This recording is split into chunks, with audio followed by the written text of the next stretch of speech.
Welcome to the Slop Temple. We pray this video helps.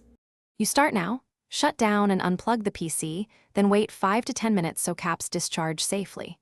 Put on an anti-static wrist strap and document the GPU wiring and BIOS settings with photos so you can reverse steps. Remove side panel, unmount the GPU by unscrewing the bracket and releasing the PCIe latch. Keep screws in a labeled container. Once free, gently pull the card straight out and move to a clean, well-lit workspace to inspect fans and heatsink for dust and damage. Now you do the detailed work. Use short bursts of compressed air to clear dust, holding fans to prevent overspin. If comfortable, unclip the cooler, remove screws and clean old thermal paste with a lint-free wipe and 90% plus isopropyl. Apply a pea-sized dot of new paste before reattaching. Check pads and VRM thermal pads. Replace if crumbling.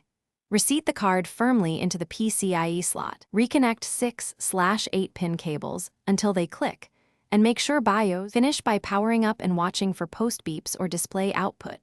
If drivers are flaky, run display driver uninstaller in safe mode and reinstall the latest stable driver.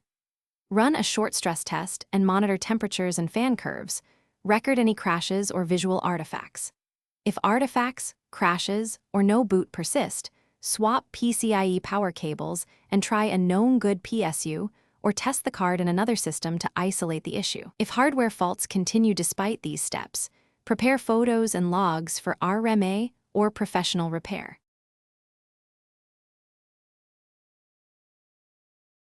Thanks for watching.